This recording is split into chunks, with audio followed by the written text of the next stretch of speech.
Good afternoon, everyone, and welcome back to our Saturday session powered by VoxNet. Today, we will be discussing violence, gang, with teenagers and the youth. Now, in light of the rise of criminal violence amongst young people, it's important that we continue to have these discussions and continue to see how we can help to empower these young people and make a better community for each and every one of us. Now, to carry on today, we will first of all hand over to our pastor, who's going to say a quick opening prayer for us.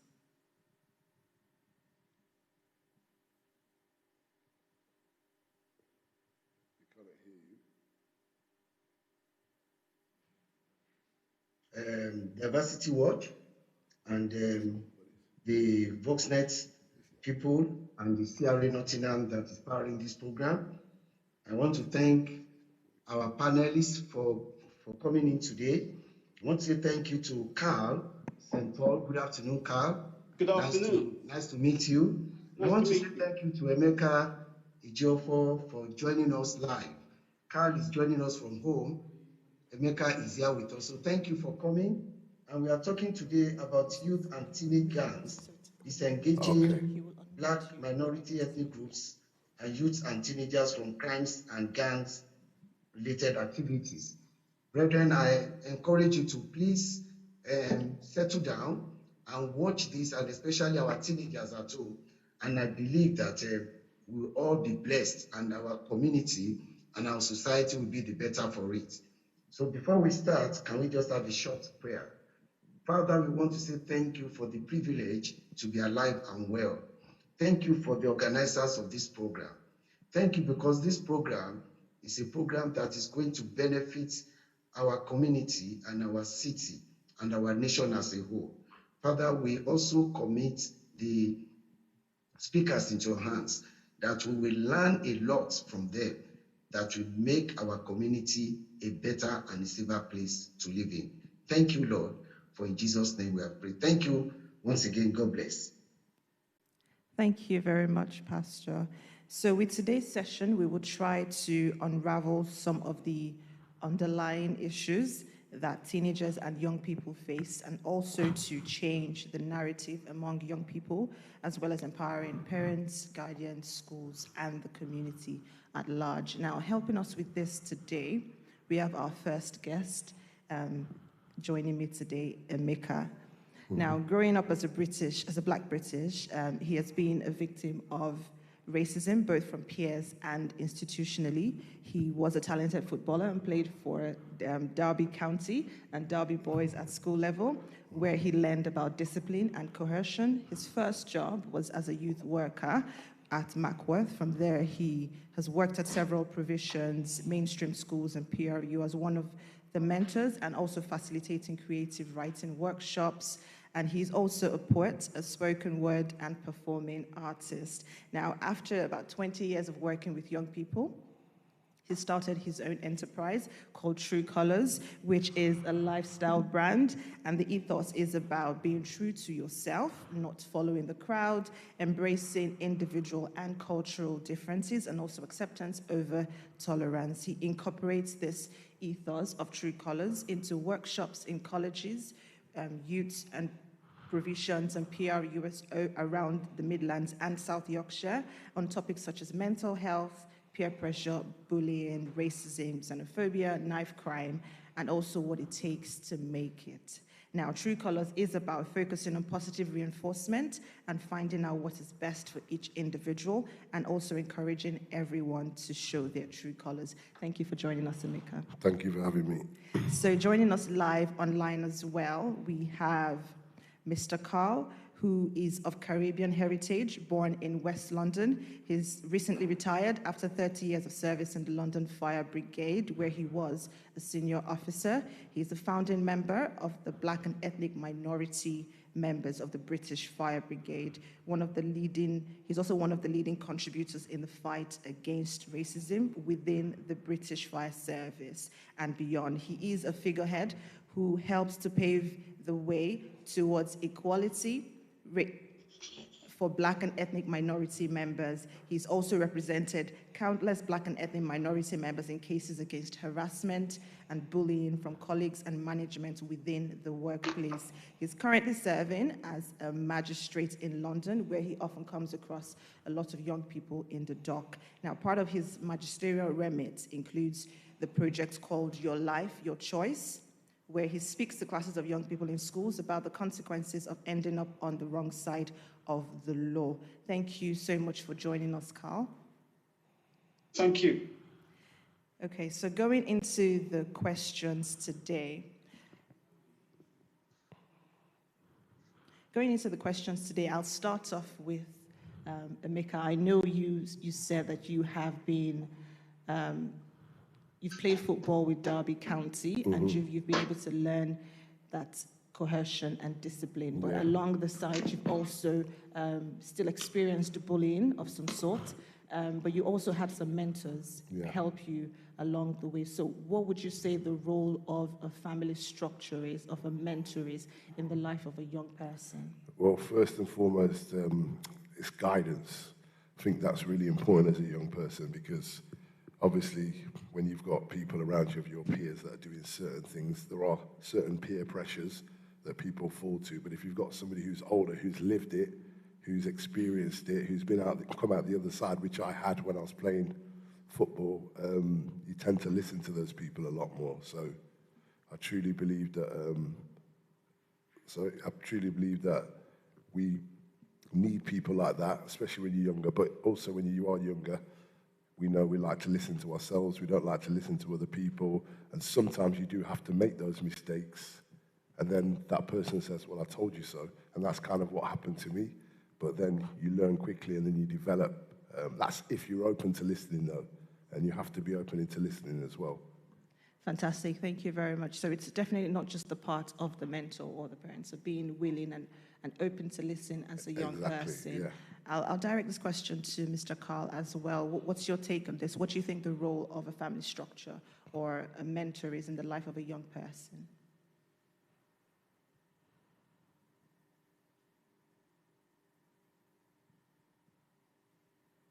The most important role.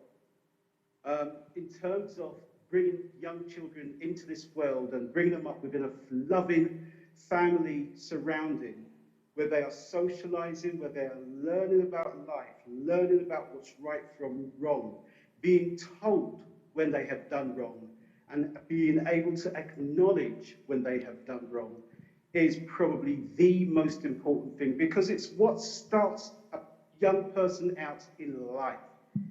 They will then go on to represent you, their family, when they go out into the world. And the foundations have been built from the moment that child has come into the household. It's important that the family are able to not just love that child unconditionally, but they have to be able to say to the young people, you've done wrong. Acknowledge it, accept it, and move on with it and learn from it. You have done wrong here. And at the same time, when they do things that are good, that are right, be able to accept and acknowledge those as well. Those are the founding foundations of any family and of society.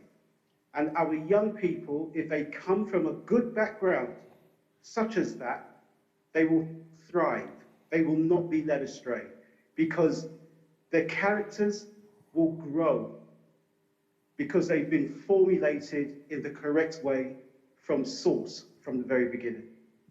Fantastic. Thank you so much for sharing. So it's important that you're able to identify first, because if you can't place your finger on what the problem is, seeking a solution might actually be difficult. So it's important that parents, guardians, mentors, and even the young people themselves are able to identify what the issue is and then seek solution from there. Still with you, Carl. Now, peer pressure is common.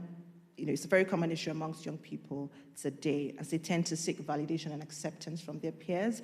Now, I know in your line of work, you do come across a lot of young people in the dock. Now, why do you think this is the case? Why do you think that they form and hold on to these groups, to these gangs? Peer pressure is very important for a number of reasons. When I was in the fire service, I served 30 years in the fire service. And because of my own background and the way that I've been brought up, the one thing I never really wanted to do was become a part of a pack. I always wanted to maintain my individuality because I was proud of my individuality and I was also confident of it. So where peer pressure comes in, quite frankly, a lot of people, they tend to want to run with the pack rather than look at their own characteristics and say to themselves, actually, maybe these aren't the people that I should be running with. Peer pressure is easy from the outside looking in to be able to say, keep away from the negative aspects, keep away from those people who are going to lead you astray. But sometimes that power that the peer pressure has is almost to a point that it can't be resisted. So the power of the individual characteristic, and this is going back to the first question about how a person has been brought up to be confident in themselves, that is when it starts to play its part in life and be able to resist the peer pressures that are negative peer pressures.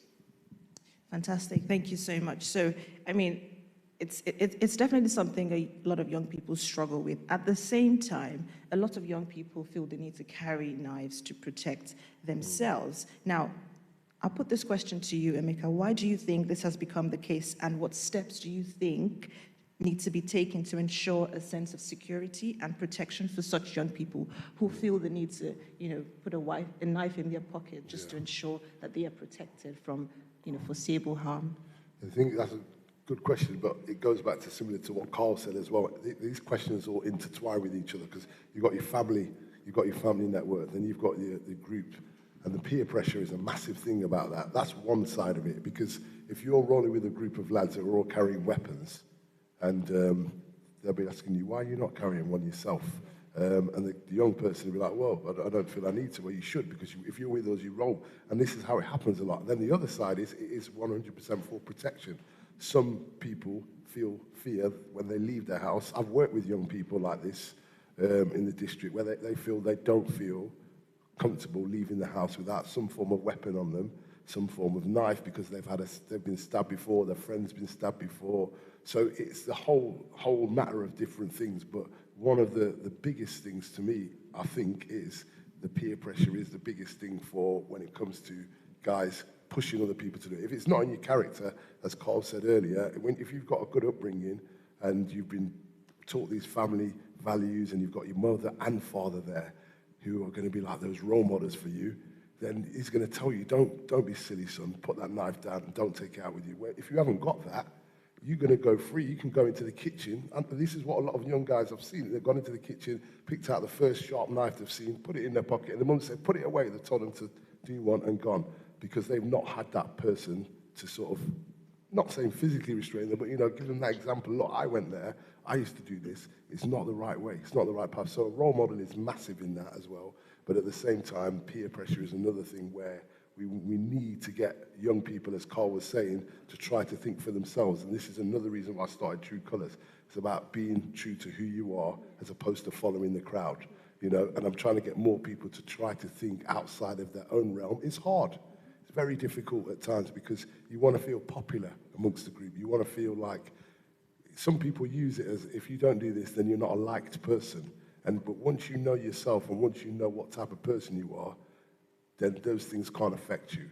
But it's trying to get those people in so we can get these role models in, get these people feeling more self-esteem. So I think there's a few factors in it, but this is what we're working towards, right? To try and stop. Absolutely, yes. And knowing who you are and, like you said, showing your true color, not necessarily the color of the people that you roll with or the people that you move around with. And I also like what you said, that the foundation, which is that family structure, is so important, because once we're able to figure that out, it definitely helps to prevent certain things as they rise. Now, still with you, Emeka, a lot of young people find freedom in expressing themselves through music. Yeah. And YouTube, as a social media platform, provides the space for them to do that. Now, a couple of YouTube videos, as we know, has been linked to violence Yeah. and even murder with Yeah. some young people. Now, do you think that this expressions by way of drill music in particular, do you think it encourages violent behaviors among young people, or do you think it's just an avenue for them to develop their talents? I think, again, like I say, these questions will always keep going back. It goes down to two things to me. There's two sides to it. One side is, yes, it does, because if you listen to some of the lyrics, very violent, very, how kind of revengeful, talking about what I'm going to do to you or how strong I am. But at the same time, a lot of that's bravado. So the thing is, there's two ways to look at it. There's people living out this fantasy through music, but then there's people listening to it thinking, he's done that, I'm going to do that, taking it literally, you know? So, but then on the flip side of it, then you can say, these people are being really creative, because I worked as a youth worker, we worked in a music centre, and it's one of the things we used to get the young people to do was do concept writing, which is write around a topic of something. You can still do drill music, and it doesn't have to have a negative connotation. It can be metaphorical, you know, it can be similes, but it just depends how people take it. So the music is great in one way for the creativity and keeping them off the streets, because music's not something you do in 10 seconds. You have to really work at it, learn the lyrics, get it down, get it to the studio. So it's time consuming. So there's a real good aspect to it. But at the flip side, there are people out there that are listening to it literally and going, right, I'm going to go and do this. And again, it goes back again to having that role model and also monitoring what your young people are listening to, what they're watching, and how they're moving with it. So I think there's both sides to that. I like to look at the positives more so, and the positives are the creativity side of it. I think that's brilliant. But on the negative side of it, the stuff that they're talking about is pretty negative. I mean, I don't listen to it that often, but I've heard enough lyrics to know, wow, that's intense, you know? So the guys doing this have got a responsibility of the message that they're putting out there as well. So it's yes and no, and I hope I've kind of come and balanced it. But yeah, I think if you want me to conclude, more so because of the messages put out, it can have a massive impact on negativity. But on the flip side, if I was working with them, I could turn that into something positive, 100%. And it's just the mindset of them and what message they're putting out there. So yeah. Yeah, I love the way you've ended that. It really is the mindset. And yeah, there are positive messages and there are negative messages as well. But monitoring, like you said, is also very important. Now, speaking on that monitoring and still with you, social media in so many ways can influence a young person's life. So it doesn't have to be through music. It could be through your normal Instagram or Facebook, you know, other types of posts that young people are open to and they have unfettered access to on social media. So do you think the internet or even the social media, the fact that it has grown so much and young people, a lot of young people, even from the age of 11, they now have mobile phones, they have access to the internet, you know, do you think that it sort of creates a public space to be monitored or a private space to be left alone just for them to be able to show their individual lives? Or do you also think that it can sort of create or encourage two lives? So when I say two lives, I mean the one life being a more formal life governed by something, and the other life just being you, being able to truly express yourself. Yeah. Well, sadly enough, I have to admit, I'm old enough to remember when there was no internet, and I remember the other influences that we had, but because it was such more like going out and playing, it was more kind of creative in the fact of we had to make tree houses, we played football, we used our tops to do all these things. And obviously, as I've got older, these things have changed to social media, and you have to move with the times. And one of the things, as a teacher, I found out very quickly was what some of these young people, I'm like, where did you get that information from? You know, they come into class and they'd say something. I'm like, did your dad say? They said, no, I got it off the internet. And then this is the thing, so where did you get that from? And they go, oh, my friend sent me this. And then, so basically, somebody sent them something, and they've took it as gospel, and then they're repeating it in the class now. And so, to me, again, this is going back to that monitoring thing. This is going back to that overlooking certain aspects of social media, because there are some amazing things about social media which brings people together. It gives people the opportunity to have their own voice, even build their self-esteem and confidence. But at the same time, if you leave a young person to their own devices, not all, but a lot of them are going to go wild with it, because that thing is endless. You can start off watching you know, a music video and end up watching, a dog catching a cat through the hole. So it just depends where you go with it. But I will say, me personally, on the whole, I think social media has got a lot of positivity, but also responsibility for these companies like Facebook, like Instagram, like YouTube, to be monitoring what people are allowed to watch and put up. And as well, parents have this also obligation to check, what's my son watching? What's my daughter watching? 14, but I know it's easy to leave your child up in the room because it's just chilled, isn't it? They've got the laptop there, but I think more monitoring of the things that people are watching are going to cause the internet to be, how can I put it, or social media to be a lot more geared into something positive. Because if you know, as when you're a youngster, when you're left to your own devices, you can go and, you know, do whatever you want, look at whatever you want. And the other side of it as well, because when we did some classes, we did some IT classes with the kids I used to teach, and one of the things they said was, I want to build my own platform. And so, for instance, if they wanted to start a business or if they wanted to promote what they were doing, brilliant, amazing tool for that. But these are the kids that are focused on that.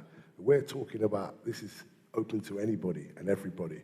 And that's the dangerous side of it to me, because when it first started out, social media was just pictures on Facebook, and now it's videos, I've seen things that you shouldn't see on these things, you know, and I'm an adult, and I'm like, whoa, so what's this doing to the minds of young people?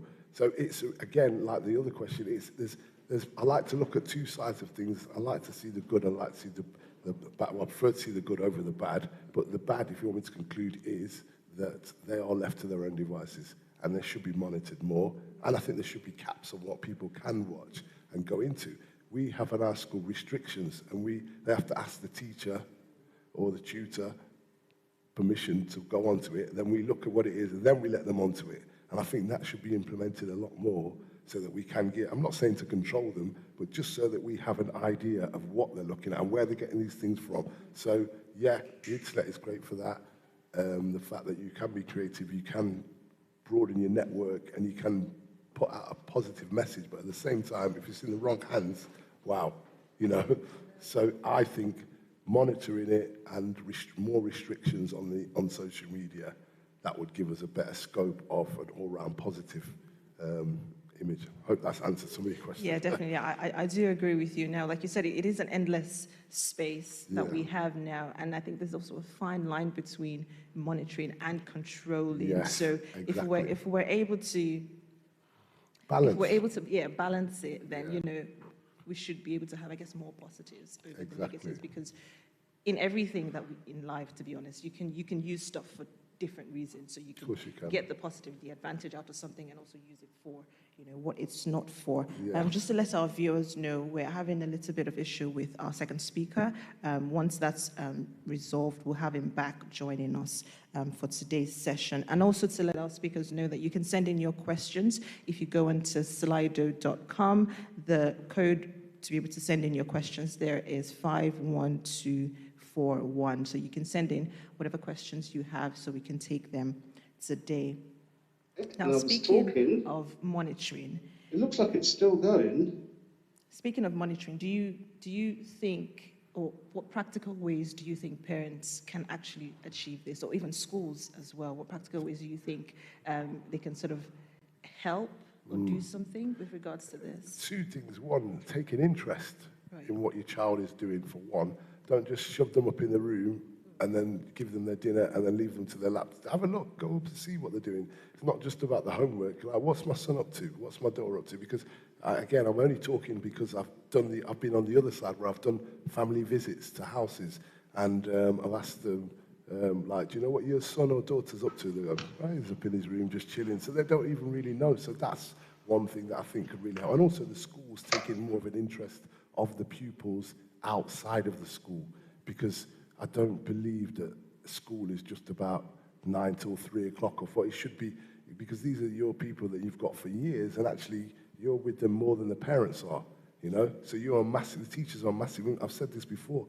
which is one of the reasons why when I was a tutor, I became a engagement coordinator, which meant I went out to the families to find out, why is he going what's he getting so angry about this for? Why is he upset? Why is she low in confidence? And schools have a responsibility to not just, as soon as that kid leaves the door, don't just forget about him or her. Think about what we could do to extend our services to these young people. And again, I don't know if this question is asked, but I'm probably going to repeat myself here, but it's going to be later on. Even the thing with the knife thing, if schools did more to make sure that that kid who was having problems got from school to door and back, he wouldn't truant, he wouldn't need to carry the knife. It's about providing these services for these young people.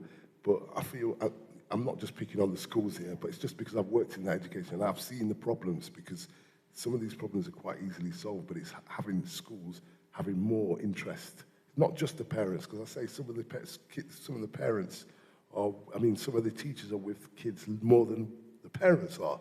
Yeah. So they have a massive responsibility to be that influence, be that positive role model, be that mentor, not just the teacher, and find out what they're doing. And when they come to school, breakfast clubs is another good thing, because before the school starts, you can have that little informal chat. The teachers sit with them. We did it, and it really worked, because people open up a bit more, I might be blowing your head off here, but, it's just the fact that I'm really passionate about these things, because I believe intervention of things like that can stop a lot of things down the line. But if we wait till, he's exploding, then we're going to find out why he's exploding. No, why not be proactive, not reactive, So, but that's parents and school, by the way, So more involvement from both in the child's life and development. That's fantastic, thank you. I think it sounds like there's really so much that we can still do to intervene, to make these young people feel like they're involved, and that you care. So going out of your way, doing that extra, I think would actually make a lot of difference. And you see the difference as well, because I've seen it live for myself, and they can't believe you're actually taking the time out. You take the time out to look out for these young people, which many people haven't. That's such a self-esteem boost for them as well, and it seems so somebody else cares about them, not just a token gesture. And I think more teachers should have more responsibility, and because teaching is not just a job, it's a vocation. So if you're going to do that, make sure you don't just stop as soon as they leave the school, and same with parents as well. But yeah, I won't talk fantastic. to you. I'm sure that there are teachers as well that go this extra mile for these young people. I'm not saying that they're not, by the way. They definitely are. I'm not saying that there aren't. I'm just saying we need more of it. Absolutely. Yeah. Thank you so much. We do have a question on Slido from one of our viewers, and I'll just read this out. It says, what are the causes of gang and youth violence? So in your experience and in your many years of working with young people, what would you say can actually cause this? I know we've spoken about peer pressure already, but we've also spoken about family structure. So we might have addressed the question, but do you have any other things that you'd like to add that could cause this? Bullying is a massive thing as well. I know we probably haven't touched on it, but bullying, people think that bullying is just that physical kick your head in. It's a psychological thing. It's like, that thing of peer pressure is one thing where you come on, but the other side is bullying. That's not even bullying. Is when you turn around to somebody and say, look, if you don't do this, this is going to happen to you. I mean, it's detrimental. Not peer pressure. Come on, you could do it. It's a different thing. This is like, we have cyberbullying now as well, and that's one thing I didn't have when I grew up. Thank God, but that can go to thousands of young people, so they can threaten them with the fact that, if you don't do this, this is gonna go out. We're gonna take a picture. It's horrible. And I've seen this happen where they've done it to a young person and he didn't want to get involved, and they took him down to this River Gardens, stripped him down, videoed him, and we had to come and intervene. They were just about to put it onto YouTube. We got the phone off them, luckily.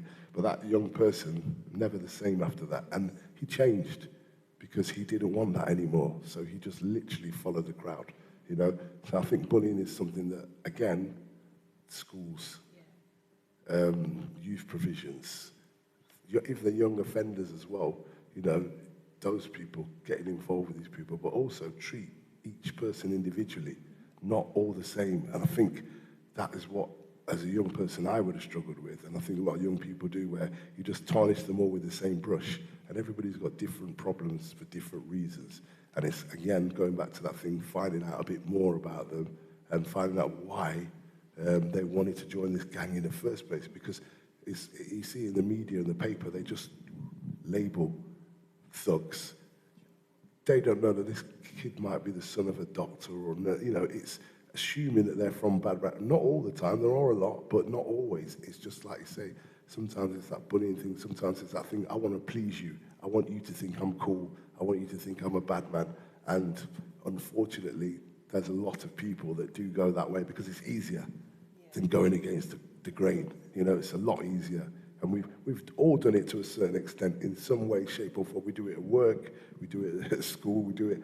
So when you're a teenager, when you're a young guy, it's a lot easier to fall into that trap, So what the advice I would like to give to anybody who's maybe listening to this or watching it is like, it may seem really tough now, it may seem like you don't think anybody's got your back, but I tell you, you'll really, really, really appreciate your own inner strength of coming out of it, of just saying, look, you know what, this is not for me. Or even if you feel, I can see something happening in the future, if you feel that, come out of it. I know it's hard, but, talk to other people outside of that group and hear what they have to say. And also, don't be scared to talk to your parents about it, because you might think they're going to go crazy at you, but they might be pleased that you've actually come to them with this problem, as opposed to just hiding it. And because no parent can deal with a dead body, but they can deal with a child that's come to them with a question first. So be proactive. Don't be scared to talk to somebody about it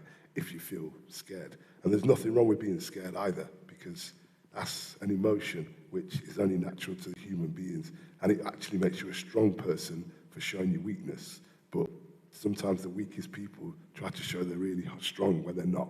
So don't get fooled by the bravado of these guys, because a lot of them are cowards deep down and are very scared people, and they do that out of insecurity. So don't feel that you need to follow the crowd. That's what I'll say. Yeah, it's interesting that you say that it can be difficult to come out of that here that says, what is peer pressure? This is a 14-year-old person asking this question. Just, I don't know, in your own words, what would you call peer pressure? Our peer pressure is doing things to appease other people and doing things against your own will.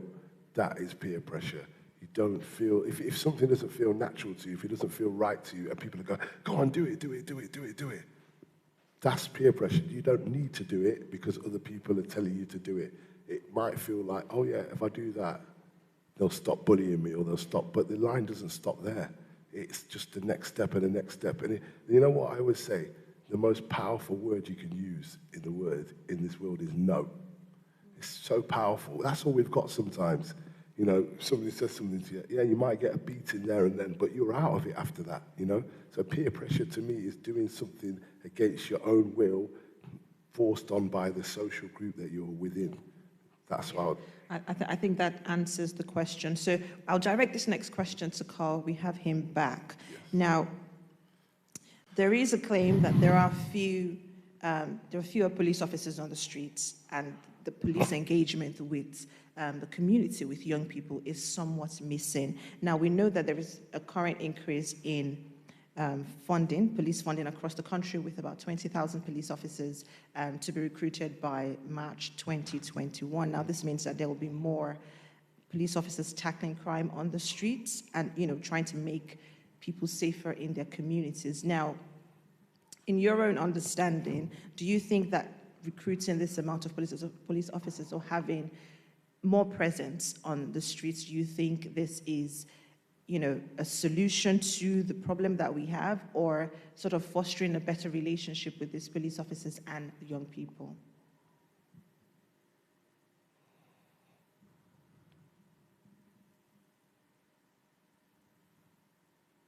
Because quite clearly, it would appear that crime on the streets is on the rise.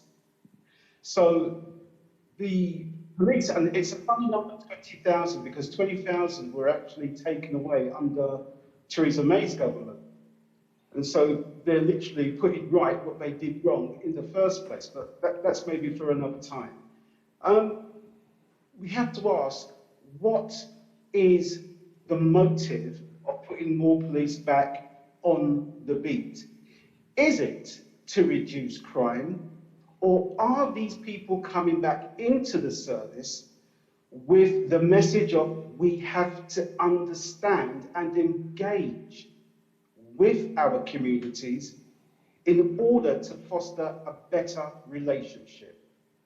I would like to think it is the latter, because if it is the latter, we have a chance.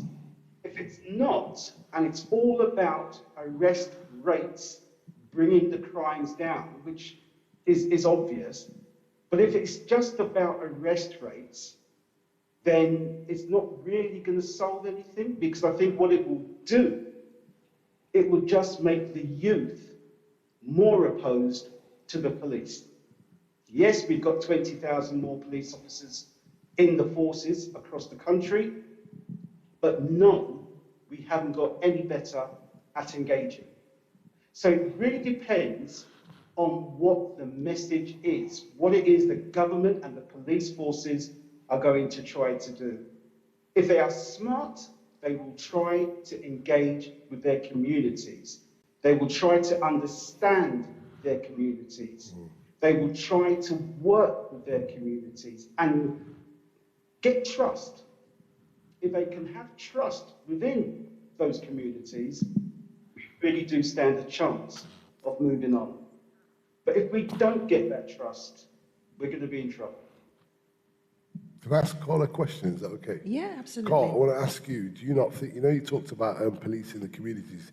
Do you not think Yeah. it's important that people from those communities are from those communities to work with the people from those communities? Do you not think that? Because one thing I've noticed is with the police, a lot of police, they're not from the area where they actually live for safety reasons. So they're going in there without any idea of that culture of those people, the culture of the area, the way that it works, and they're just going in rough-handedly. And I think that causes a lot of friction. Do you think it's important that we need somebody from the same backgrounds to be in the same communities, or do you don't think that matters? My brother, you have got it spot on. Yeah. This is about diversity. Yeah. This is about looking at the people who you are bringing in into certain areas and saying, right, what is the best formula for us to get that engagement? If you employ 20,000 new police officers who are all white, mainly male, blonde hair, blue-eyed, upper working class, middle class backgrounds, it's not going to work. No.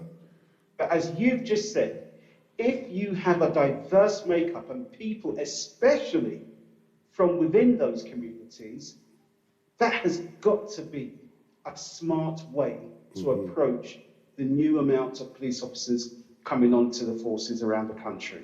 Makes absolute sense. Thanks. Lisa, I'm not going mad.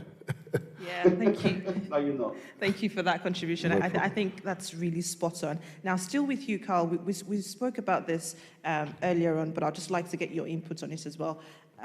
We spoke about social media and the influence of that on young people's lives. So we spoke about whether it is a private space to be monitored or a public space to just be left alone so that these young people can do as they see fit, to be honest. And we also know that the police officers also make use of social media to find out certain things, to be able to sort of spot certain conflicts that might be brewing up online and prevent that from coming out in a sort of face-to-face violence. What do you think about this? Do you think that social media is a private space that should be left alone, or a public space that really needs to be intervened in or should be monitored for young people?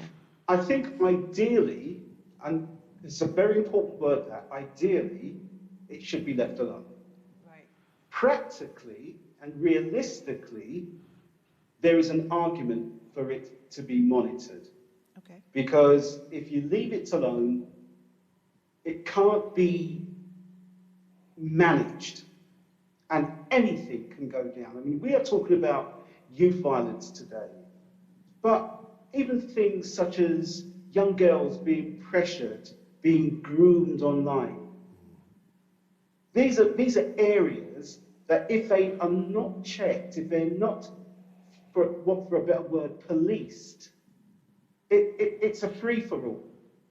And I don't think in this day and society we can afford a free-for-all. We need to be able to have mechanisms that offer protection. Yes, people will turn around and say, well, I haven't got freedom, I haven't got privacy. But quite frankly, I think I would be better off feeling safer knowing that at least these, some of these sites are being monitored. Let me give you an example. About 3 years ago, I was reading a story on a website. It was just a sports story about an American football player who had a really beautiful sports car. And what he does, when he parks the car, he puts bollards around it so nobody can touch it. It was just a funny story. But for some reason, I started to read the comments in this story. And the comments were from, I can only assume, white people, because it was a black American footballer, from white people who were saying, oh yeah, he probably swings from the chandeliers like he does in the jungle. And the comments were getting worse and worse. And it seemed to me as if nobody was checking this. It was going completely unchecked.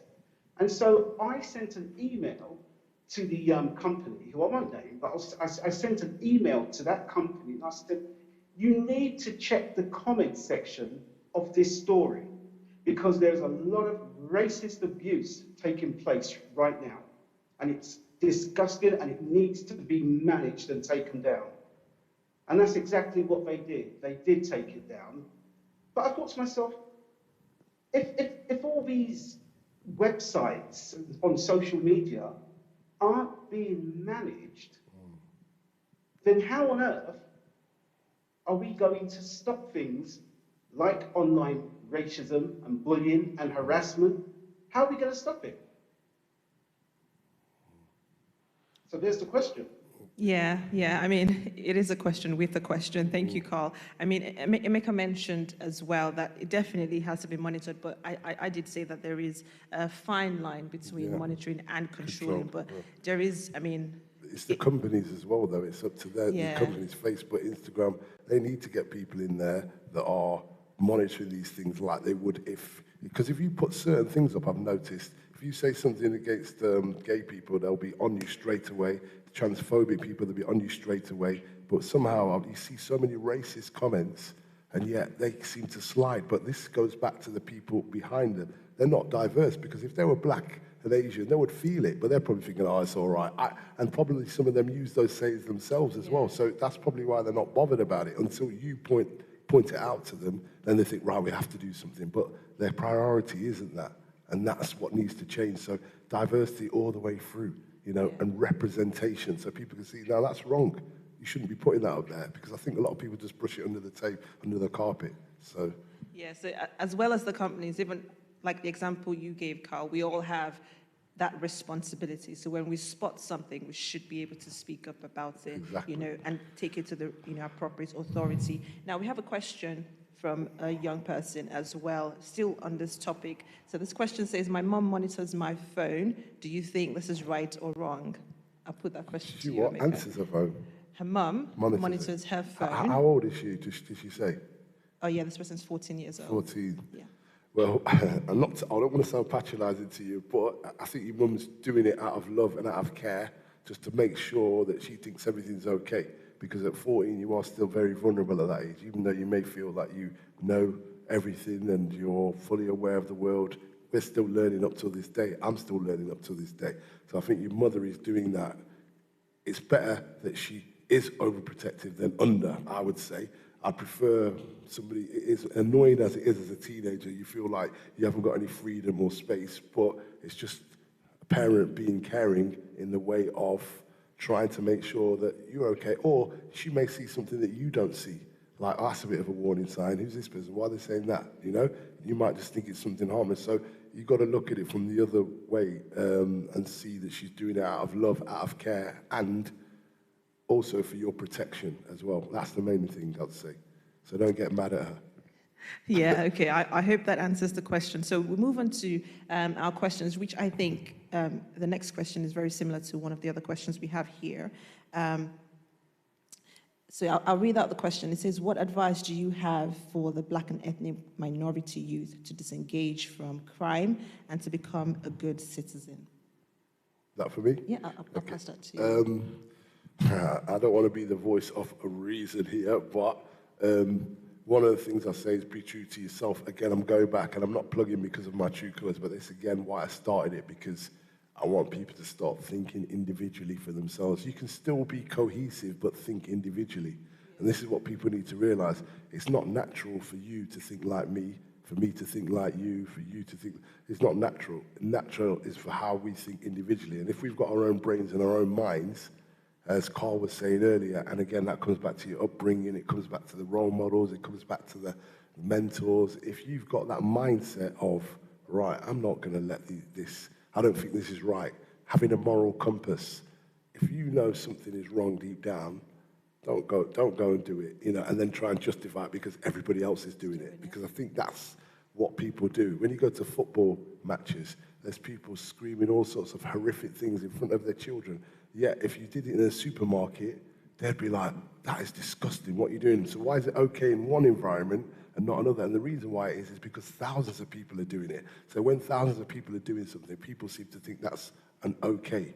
And that's why I'm telling people to show their true colours, have their own brains, have their own minds, but embrace other people's individuality as well. And once you do that, once you become comfortable in your own skin, you can't let other people tell you what to do or how to do it, You can listen to advice, but you shouldn't be forced into doing anything that you don't feel is natural to you. I hope that's answered some of the questions. Yeah, I think having your own mindset plays a huge role in this, so that you can be able to decipher for yourself what is right and what is not. Exactly. Being able to make my own decisions regardless of the group Other I am people. surrounded by. I'll pass the same question to you, Cara. So some young people are from disadvantaged backgrounds, and some of them have been excluded from school, so they're neither learning nor even earning. So what ways would you advise that they can be encouraged to live better lives in their community, well, even I by mean, the my brother government as well? answered the question perfectly. There's not a great deal more I can add to it. But one thing I will say, as a magistrate sitting on the bench when young people come before us, especially if they're, like, I look at them and I think to myself, okay, so you have made a wrong choice, which is why you are here in the first place. You've run with the crowd. You wanted to be a part of the pack. Do you really know what is right from wrong? And the answer is yes, invariably, they do know what is right from wrong. Here's the question I always think to myself that I would like to ask them. Do you want to live a life where you are taking part in crime, you are suffering under peer pressure, but it means consequently you are always looking over your shoulders? Or do you want to live a life where you're doing the right things, you are striving to make a good career for yourself, and you are not looking over your shoulders? You're not waiting for somebody to attack you because you belong to this gang or they belong to that gang. Is that the life you really want to choose for yourself? And if you look at some of the examples we have out there, and I'll give you the biggest example of them all, who came from a single parent family and became the most powerful person in the world, Barack Obama. Yes, people will say that's an extreme, but it worked.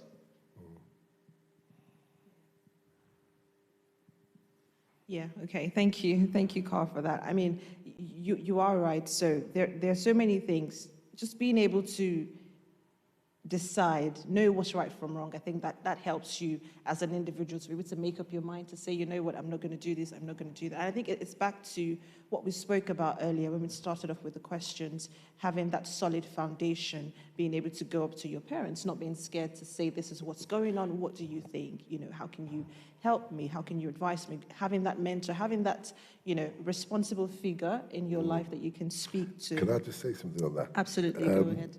Coming from an African background, Nigerian parents, and I can talk for a lot of Nigerians for this, we have a lot of strict upbringings. So when you, especially if you were born in this country and your parents were born in Nigeria and you were born in the UK, you've grown up with slightly different ethics and morals outside of the house, because the English culture is different than the African culture. So you've kind of got to find a balance. But what I would say to a lot of African parents is, don't be too harsh on your children, because I know you want to be strict and I know you want them to be the best, but sometimes that can make them rebel because they're too scared to come and tell you anything, because they feel judged, because you're already condemning them, because you've set their standards so high that the child feels pressured to reach these levels, which he never can. And then in turn he thinks, well, I can't do this, so I'm going to go with these guys because these guys are loving me and they're giving me props for what I'm doing. So sometimes it can be the strictness of the parents, even when you're in a two-parent house, that can push the child to go the opposite way. So there has to be a balance in the way of, so the child can feel comfortable to come and say, Mum, I've messed up. Dad, I've messed up. Not, you naughty boy, I'm going to teach you. You know that kind of, you know what I mean? Yeah. So it's like having that balance of where you can say, right, Dad, look, I need to talk to you about this. I'm a 40-something-year-old man, and I still struggle to tell my dad certain things today because I'm worried that he'll look down on me for it, because I don't want him to feel you are disgracing the family, Yeah. you know that kind of thing, because we do that in our culture. So again, and the Caribbean culture as well, I'm not just saying African, so that in a way, on the parents' side of things, they have to think of how they're coming across to their children, because we're not in Africa anymore, we're over here, and it is slightly different, so you have to kind of bend your upbringing to sort of shape it to the youngsters here as well, because it is changing and people do want to adapt and blend in. So yeah, it's both sides. So sorry. I think it's good that you brought that up, because I was going to ask, like, what advice can you give to parents who might be watching? So do you think, or do you know if there are any sort of programs available for parents, or sort of practical ways that parents can take these things on board to be able to foster a better relationship with their young ones? Not that I'm plugging, but it's funny that I have started up a workshop to educate parents and teachers in how to school their own and their young people, because I think there's a massive gap in that. I haven't seen anything like that. And also, because I'm a product of that, I know exactly how to come across, where to come from, should I say, because I've experienced it myself, and it's just getting that balance right, where you feel comfortable enough to tell your parents something, and you're not going to get that absolute whatever you're going to get, the tirade or the fear of, like, I feel really bad, because it brings anxiety on. Sure. It brings anxiousness on. So, yeah, I have a workshop, SYTC workshop for parents and teachers. It's only slowly building, but we can talk about that at the end. But yes. Yeah, so that's Show Your True Colors workshop. So you should check that out if you're a parent and you're having troubles or struggling building that relationship with your young one at home. You can please check out Show Your True Colors. And also we do with the young people there as well as the family, if they want to do that as well. Together. So, Fantastic. Because I think that's where you get it all out in the open. And then they don't feel as scared to say what their bit is. And then the parents can get their frustrations out, and I can kind of mediate, if that makes sense. That's a good one. So we'll just move on to the next question, and I'll put this to you, Carl. So what measures do you think are currently available to prevent recidivism? So this is reoffending of young people when they've offended, they've gone in and done time, and they've come back out to the community. What measures do you think are in place to prevent them from doing the same thing over again and reintegrating into society properly? There are a lot of rehabilitation courses that young people can be sent on, and that can start from the court system to get people, but they have to be pretty much almost means tested to see whether or not they would suit the course, depending on what the course may be. Okay. In terms of emotional, psychological, physical, there are a number of courses that young people can go on to try and get some confidence in themselves that they don't need to live a life of crime. But they have got to want to do it in the first place. Mm-hmm. I'm currently on a scheme called Your Life, You Choose. We give the information that they can go on certain types of courses, they can learn about mechanics, or they can go into something more artistic, or they can go into something more business, but they have to want to do it in the first place. They need to have to want to say to themselves, I do not want to go back into prison. I do not want to go back into jail. I do not want to go back into that Young Offenders Institute, because that's not going to get me anywhere.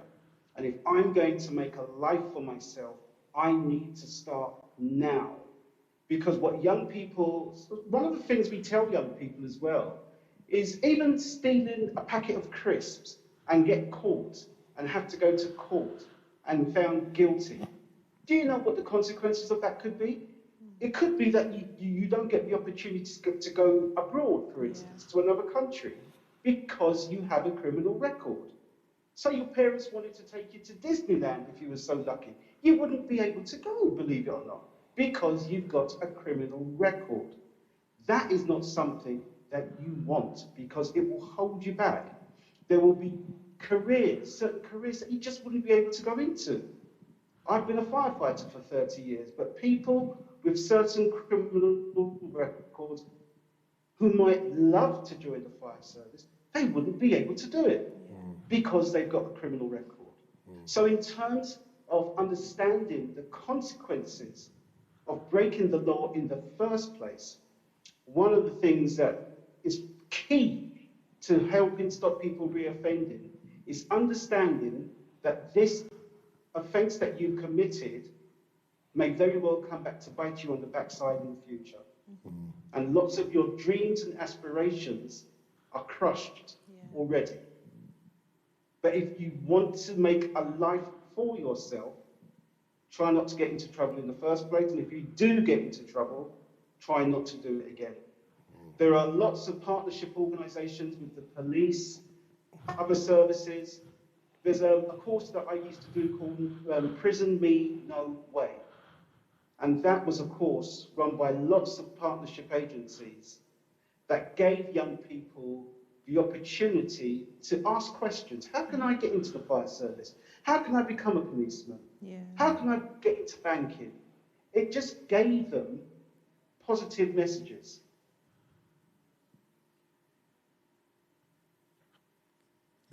Oh, I think we've just lost Carl there. No, I'm still here, sorry. Okay. It's all gone. Technically, I've had a nightmare today, and I can't see you anymore. I wasn't too sure if I was still on. But I'll just finish what I'm saying without being able to see you. Yes, as long as the young person wants to stop doing what they've been doing and understand that still there might be an opportunity for them to move forward and get involved in some of the courses that are out there for them, there is a chance that they can still make something of their lives. I think we've just lost the audio from Carl there. But just if you want to take anything away from there, just young people being aware of the repercussion of, the consequences of certain actions, I think should be able to help them to make that decision, on the spot, to be able to decide, okay, I'm going to do this, I'm not going to do that. Now, we have just 2 minutes left, and very quickly, I'd like to ask you, Emeka, any last words of advice to young people that may be watching, parents, school teachers, the community at large, just, the enforcement authorities? What last words would you have? First thing I'll say is don't be afraid to make mistakes, and when you make those mistakes, try not to repeat them. Learn from the mistakes. 'Cause I would say the biggest lessons are your mistakes. The bigger the mistake, the bigger the lesson. So that's what I'm going to say. Don't be ashamed about it. Own up to it, but then move forward from it. Don't hide from it, because I think that can escalate and turn into something bigger. Teachers, get more involved with the young people. Get more involved. Learn about their family background. Learn about their cultures. If you don't know about their cultures, learn about the areas that they're from. Want to know a bit more about what their interests and hobbies are, and not just either side of it. How they do in school, what's their life like at home, what makes them happy, what makes them tick. Get to know them. That's what makes a great teacher. And also you'll find that the youngsters will respond to you so much better. To parents, I'll say to parents, try not to be too judgmental on your kids. Try not to be too soft on them as well. Just find a balance and get to know them a bit more and ask them those questions that you maybe think they don't want to ask, but they might be surprised. Wow, my mum's taking interest in this, so you might get a positive reaction, Also monitor them and don't be scared to, even if they put you off, have a look at what they're doing when they're upstairs in their room. And then last but not least, I'll just say to people, be true to who you are, embrace culture and individual difference, and show your true colours. That's Show it. your true colours. Love that. Just a last quick word from you, Carl. A lot of young people struggle. They bottle things up and, they're not able to say this out to people. What last words do you have for them? For the young people who are struggling, in terms of trying to find help, there is always help out there. There really is. It could be from your peers, it could be from your parents, it could be from your guardian. You could do a bit of research yourself to find out where you might be able to get some assistance. But this all goes right back to the very beginning. If it's possible to go back to the family network, it may not have to be your parents, it might be a cousin. It might be an aunt. It might be someone who you are just able to relate to. The important thing is open dialogue. Yeah. Be honest, be transparent, speak, communicate, ask for assistance, ask for help. If you do that, the chances are you will get that help. You will be pointed in the right direction. Yeah. If you don't and you just ball up and keep everything inside, that's not going to be healthy for you or your future. Yeah. So open up, find that help, wherever it comes from. Yeah. Fantastic. Thank you so much, Carl. There are opportunities out there, so we encourage every young person that has been watching us, please seek that help and open up and have that dialogue. Thank you so much to Carl and Emeka for joining us today. Thanks and for thank you having to me. all our viewers as well for joining us for today's session. Now, in 2 weeks' time, on the 3rd of October, we're going to have the third and final part of our relationship and marriage series. So we look forward to sharing that with you. So do join us again on the 3rd of October. Thank you so much again for joining us, and we'll see you next time.